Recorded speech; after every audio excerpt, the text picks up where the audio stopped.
ready. Alrighty, so thank you for doing this on this rainy day, but I first wanted to ask, could you maybe do a little introduction about yourself, who you are, what your role is here, and what you do for FarmFED? My name's Tom Martin. I'm south of Mount Pulaski. Been farming here, born and raised here, went over to school, came back, been farming 45 years, and transitioned out. My son's taking over the farm. I'm graduating away.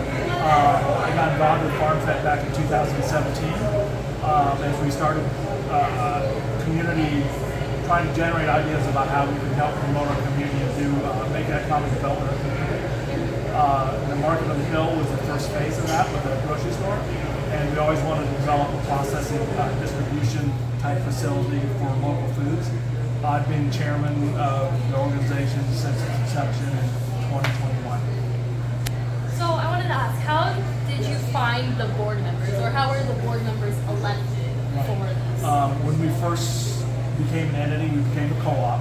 We sold stock, so you bought stock and you became a member. Then out of those memberships, we had an election, and all those, if you own stock, you can sit on the board. So all of our board members came from our stockholder list, and that's where everybody comes from if you own stock. What has been you guys' biggest challenge with opening up FarmFED? Everybody loves the concept and the idea of local foods, but the system, the business model to promote, to get local foods off the farm, processed, distributed, and marketed is not there. It's more for that distribution system set up for food coming from California, from Mexico, and so local foods. The biggest hurdle is the whole system was not in place, and we've had to kind of piecemeal all that in place over the years. And what we are, we're just a piece of that. We're kind of the processing end of it, to where we want to be able to buy it off the producer and then process it, and then turn it over and move forward on that.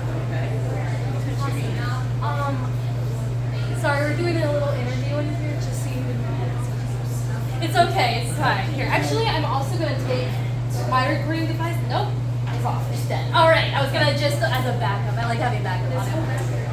Okay, anyway, so, why did you personally want to do this? Was there any personal reasons for this? Yeah, I've always, ever since I've moved back to Mount Pulaski, I love my community. I want to always make it better and do my part. So I've always been involved in certain aspects of promoting the community and trying to make it better. I developed, along with others, an economic development board in 2017. So we had monies to help say, how can we begin new businesses, start new businesses? In a small community, you're either going backwards, it's rarely that you're moving forward. And so we saw this as one avenue of saying, if we develop this system, local foods for Central Illinois, and we base it in Mount Pulaski, it could be a big driver for us trying to move our economy forward, move our community forward. What has been the community's response Well, to this? they're our biggest stockholders. The community probably kicked in over $100,000 themselves, and that's on top of when they kicked in $140,000 to build the market.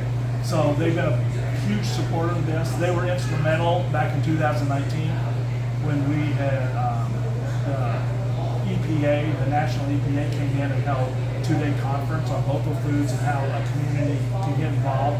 We had over 120 people join that conference and come in and give their ideas and show support. So from the very beginning, they've been a big promoter and a believer in what we're trying to do. How many partnerships do you guys have? No, some of them are pretty loose-ended partnerships. Some of them are signed contracts. Well, I'm going to say right now, you could probably say we probably are collaborating and partnering with over 25 different entities. Is there anyone that you're really wanting the partnership with in the future, maybe, or anything that you're hoping to do? Well, we're really excited about, we'll be able to work our way into some of the schools through some of our partnerships. So the schools, there's a lot of governmental programs where the schools can start providing local foods. What we want to try and get into is like the hospitals, the prisons, and some of the larger school systems who are dragging their feet a little bit more because the system's in place for government food to come in. I mean, it's very cheap food. So some of the larger school districts, the hospitals, and the prison system in the state of Illinois, those are that's probably on our wish list. What made you really want to focus on schools and prisons and stuff like that, rather than just Right. community Right. farmers Well, markets? so much of that is based on every Wednesday and Saturday. Everybody loads up their vehicles, all the farmers, they load up the produce, they take it in, and they're competing with 30 or 40 other producers that are trying to sell the same thing, and they don't have a consistent market, a larger market, to allow them to grow. Right? A lot of our farm producers are small producers. So what we wanted to do is we thought we could get into institutions and grow the market, grow the demand. That every one of those farmers, if they wanted to, could grow from 5 acres to 10 acres and actually become more profitable and actually self-sustaining. And so our goal was to be able to allow them to grow their operation and do what they do best, and that's raise it and let us handle the marketing, processing, and distribution. So I wanted to ask, what do you typically do for work here? What does a typical work day look like for you and maybe other? Yeah, as you know, I'm a board member, Yeah. and right now we don't have a GM, so all of our board members have taken on different aspects. So this isn't just me, but I mean, we help clean the whole facility. We helped clean out the grease traps. We helped, basically, we came in to clean up this whole building to allow us to be able to function here. We did all the purchasing of equipment, okay, and got all the equipment moved in and make sure it's more management, it's making sure everything's up and running and operating correctly for me. What do you think the biggest misconception is for FarmFED? Do you think there's any misconceptions about it? I've never had that question. I think one of the biggest misconceptions about local foods, let's say that because that's what we're dealing with, is that it's more expensive. Okay, and what we've learned is that if you deal with local foods, that there's a lot less waste because it's not being shipped 5 weeks early, and this and that, so there's a lot less waste. And in the long run, it's really more economical to eat local foods, and it's much healthier because it's a denser vitamin, segment of what healthy foods are. What has been something that you've worked on here that has taught you something? Have you learned anything about business or farming? I've learned every day something new because this isn't where my management came from. I was more community member, and I've gotten into this. So what I've learned is you can't do it all yourself. We need to all partner together. So we need to partner with the producers, we need to partner with the marketing people, we need to partner with the grocery stores, the hospitals. It has to all come together to make this work. Because if there's one piece missing, then it's probably not going to work.